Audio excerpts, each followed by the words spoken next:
Well now, friends, settle down by the fire. I know it's been a long day of slogging through the clay pits or traveling the wastes.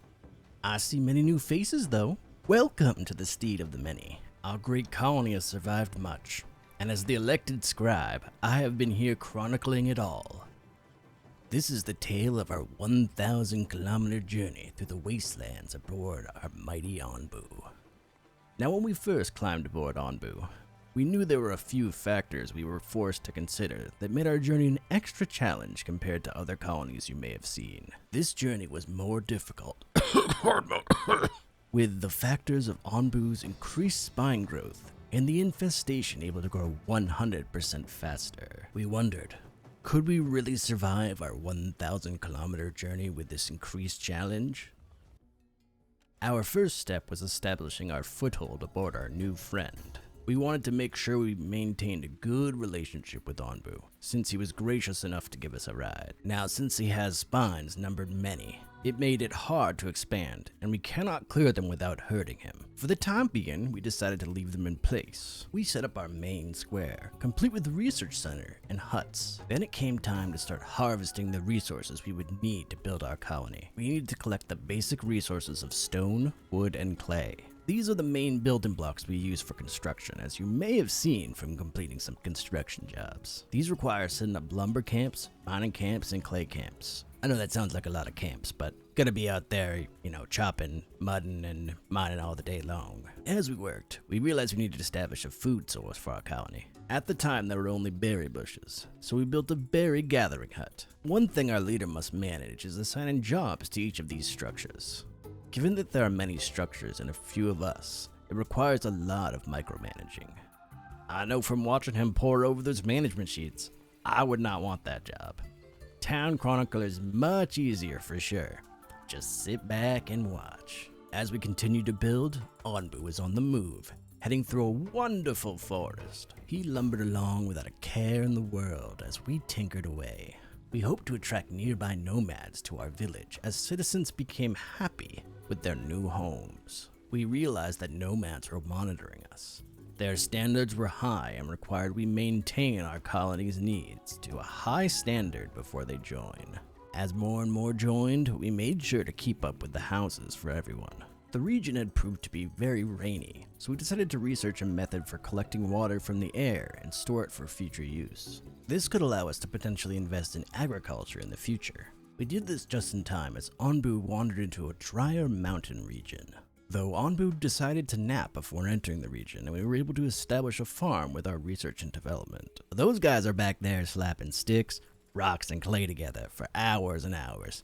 They somehow still come up with all these innovative ideas. We now had fresh beets to bolster our food store as we traveled. In a brilliant move, the researchers learned how we could try and communicate with Onbu. This could allow us to direct him to change speeds and rest. Of course, we needed to earn his trust before we could go ordering him around. Yet another reason for us to not touch his spikes. As we all know, the path to anyone's heart is through their stomach.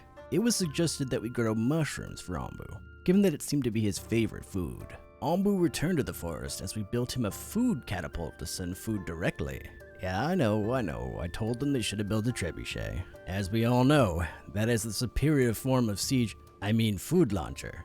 But I got vetoed. Now that we could communicate, we asked Onbu to rest early to avoid a traveling spore cloud. The spore clouds can spread the infestation that poisons all living things, plants, humans, and even Onbu. As the weeks passed in this forest region, we established herbalists to collect various medical plants to help fight any potential infections of our people. We learned to cook, refine wood, stone, and that really brought up our quality of life. Things changed when Onbu entered a desert. Limited water and heat put a damper on things. We couldn't grow crops and had to rely solely on berry-based meals. I felt like I was turning into one by the end of it. To try and combat this, we sent out scouting parties to scavenge for supplies. The scavenger hut is probably the single greatest invention in the history of our colony. No, I know, George. The poop collector is also a masterpiece. But well, what it produces isn't exactly edible. Onbu was feeling the heat as well, and diverted to a nearby ocean to take a dip. This gave us the perfect opportunity to start fishing. And let me tell you, grilled fish lifted our spirits. Anbu rested on a nearby island, and we settled into a peaceful couple days there. Now, some of our Anbu researchers had noticed a slight decline in Anbu's health, so they made it their top priority to try and find a way to get him back to tip-top shape. This would end up being a long struggle, but this foresight saved our village. George, it's called foreshadowing, not spoiling. Listen, do you want this to be interesting and embellished, or do you want to read my notes without any fun? That's what I thought. Anbu returned to the desert again, but this time we'd built up a good reserve of fish and water, so it was less of a berry city this time around. We also started cooking food for Anbu to deal with his declining health. He seemed to be hungrier, and not sure if it's from the tapeworms or, I forgot the tapeworms. He caught them while swimming. I don't know how big those suckers are, but it feels like it could be like sea serpent size by the end of gestation. As we trekked through the dunes, our researchers learned how to smoke food. This allowed our scavengers on farther trips outside the comfort of Anbu's zone of protection. No, the zone isn't visible, George. It's a circle around Anbu that we stick to for scavengers to get back in time for supper. By this time, the colony had grown quite large, and disputes over food and shelter had started to happen. The citizens of our wandering village have several needs, and these fluctuate based on the number of citizens. If our leader doesn't meet those needs, well, let's just say people get a little upsetty spaghetti. Eventually, some people will leave if things don't improve within a couple of days. Our leader had to jump through some hoops to get us back to happy status. I didn't complain. I got a nice new house and a variety of food out of it. Anbu left the desert for a nicer forest where we could resume life as usual. Given the recent issues, we were no longer attracting new nomads, since our standards had kind of, well, fallen below the green. To make matters worse, well, our trip in the forest didn't last very long as Anbu headed back to the desert. Our teams also spotted that Anbu's next sleeping spot was infested with worms. The team sprang into action and told Anbu to rest before entering the rough sleeping spot. To try and combat the civil unrest, our leader built a town center which would allow us to hold festivals and ceremonies to bolster morale. But one big problem with these projects, they all needed clay. And well, yes, it's a renewable resource. When you're in the desert, well, it doesn't actually get that wet. This stalled many building projects, just like the town hall. That was until scavengers returned with a prize of clay in their back pockets. You know, I never asked them if it ever ruined their bags. Huh. Let me note that down. Things stabilized once more as Anbu lumbered through the desert. There were some food struggles, but they were quickly dealt with. We quickly spotted blue on the horizon. We were headed back to the sea. Fresh fish and kelp, as well as a plan to stockpile salt water to later desalinate. This would allow us to better travel through the arid areas of the world with a water source we can transform. At this point, our Anbu researchers had created the infrastructure needed to help Anbu's health. But with the recent food shortages, we had not been able to grow the mushrooms needed for health potions for our large friend. Our leader was also worried about upcoming areas with poison clouds. We needed to build a decontamination unit and pest control to deal with upcoming threats. This would require a source of fuel, and the best one we know of is to extract Anbu's bile. Now, bile is an extremely useful resource, but it comes at the cost of Anbu's health, which we already know was hurting. For now, we held off, hoping we could avoid the infestations. As Anbu swam, we noticed that the next sleeping spot was covered in a spore cloud. We ordered Anbu to run through it without resting, which caused another decline in his health. Thinking we could hold out until the next sleeping spot, we pressed on. However, we didn't realize that the spore cloud had infested our colony. There was a panic. People were pulled from duty left and right to deal with the spread. People were poisoned, which took them out of the running for a while. We had no choice but to implement a drastic measure.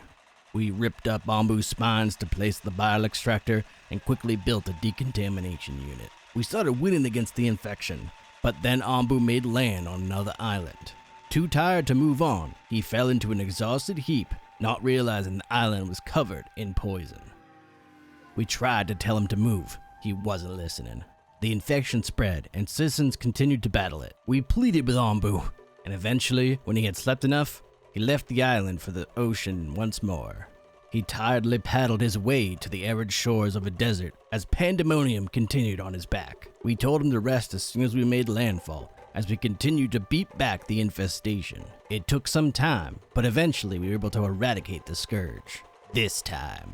Dun, dun, dun. At this point, Ombu's health was paramount. We built some new mushroom farms to start growing heal shrooms, but now that we are in the desert, it's too dry for them to grow. We little passengers also needed food, and something that could grow within these climates. So we turned to corn as our next thing to research and grow. We also finished our plans for filtering salt and tainted water into normal water for use. Ombu escaped the desert back into the water. He likes to swim. What can I say? The food situation was a bit dire, but people were so overworked that they refused to eat. Boy, was the boss pissed at that. Changed one of the guys' names or something, I think. Just when things were back under control, another poison island showed up for sleepy Ombu to nestle down on. Once he slept enough, we pushed him to go, luckily not having to do much cleaning. Ombu then approached a mountain region, and this region was known as the Great Despair. Ombu became very sick, and we all needed to focus on his health. Unfortunately, not everyone was on board with this. We were finally able to heal our big bouncing beautiful boy, but the unrest had reached a fever pitch. Factions rose up to recruit people to leave the safety of the village. The leader had to constantly hold ceremonies to keep morale high and people happy enough to stay. We held together as best we could. We built George's beautiful poop collector and started creating compost to allow crops to better grow. But with all the celebrations and building, no one kept their eye on the horizons. Ombu had set foot in a no man's land, the hollowed out shell of our once great civilization. Now choked with poison, everyone began to panic. As Ombu walked, he began to succumb to the poisons. We had to redouble our healing efforts to try and stop our large friend from dying. Then, the infestation returned, 10 times stronger than it ever had. The sickness grew, and it was at this point the other factions began to leave. One by one, groups snuck off in the chaos of the infestation, taking much needed labor. Eventually, they were all gone, as we hopefully neared the end of our trek in our dead city. I saw so many empty houses that night as Ombu slept.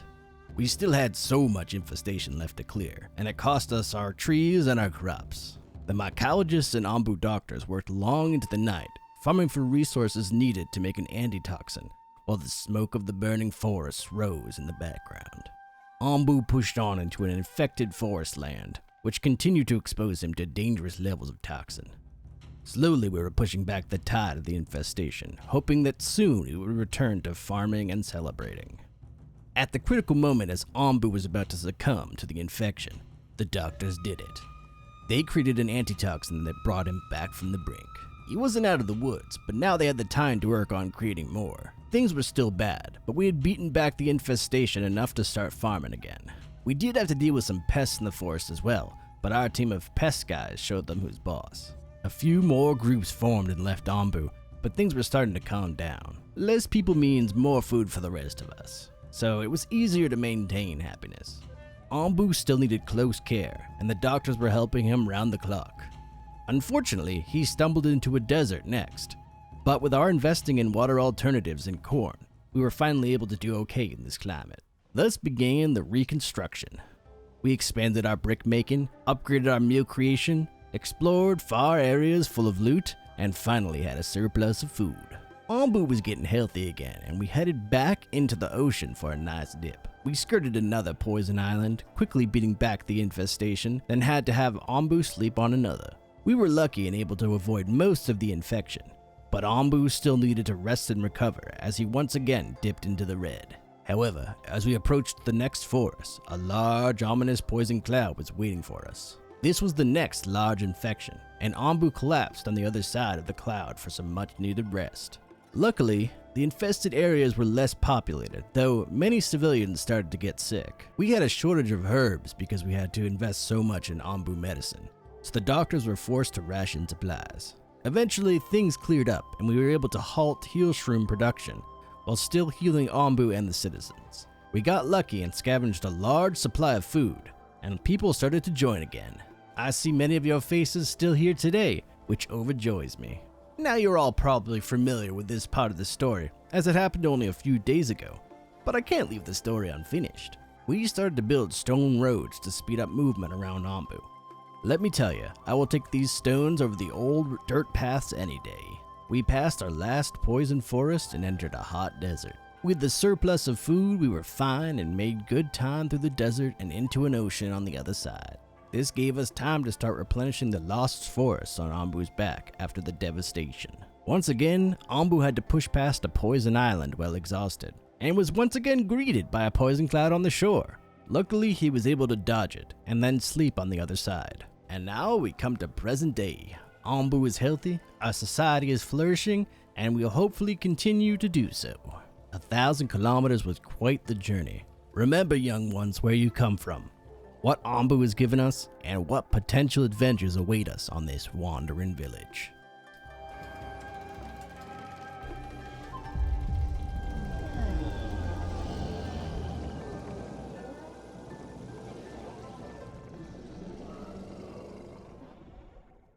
Alright, exit story voice. Well, wasn't that a wonderful story? I mean, it's alright, but the challenge run was even better. I had such a great time with this run because of the dynamics of the world made so many twists and turns. I was anxiously bumping my foot up and down the whole time. I want to take some time to talk about the Wandering Village itself, as I was contacted by the devs at Stray Fawn Studios about covering the 1.0 release. Now, I'd already owned the game, and I'd played it quite a bit, so I didn't get the game for free, but stick around, I might have a few copies to give out. Oh, you about to skip this part? Nice try, pal. I am putting a hidden question in the next section. You'll have to find an answer. I will pick a random winner from the comments section that has the answer to this question. The Wandering Village just released out of early access into 1.0. If you like survival city builder games, then you will love this one. I love the fact that the environment is dynamic as your village travels, which causes you to have to plan for different scenarios ahead of time. Plus, it's more than just managing your village. You must take care of Ambu as well. You can take the path of being friends with Ambu, or take the path of evil. If you choose the path of evil, though, I'm not going to forgive you. But, you know, sometimes it's got to be that way. This is a unique take on the genre, and brings a lot to the table even if you played a lot of games like this. Plus, the art is amazing. It blends 2D and 3D so well that it gives you a sense of scale. This video also shows off the challenge mode that exists in the game. Here you select different modifiers which contribute a set of points that you can unlock if you travel 1,000 kilometers with the modifiers. It's a super cool system. Reminds me a lot of the Heat system from Hades. It changes the way you play if you're looking for a little spice to add to the soup. I suggest you give it a try. I hope to make more videos on this game in the future, as there are some extra challenges the devs want people to complete. Hopefully Ambu and I can get there without too many problems. Anyways, hope you found the hidden question, and may the odds be forever in your favor.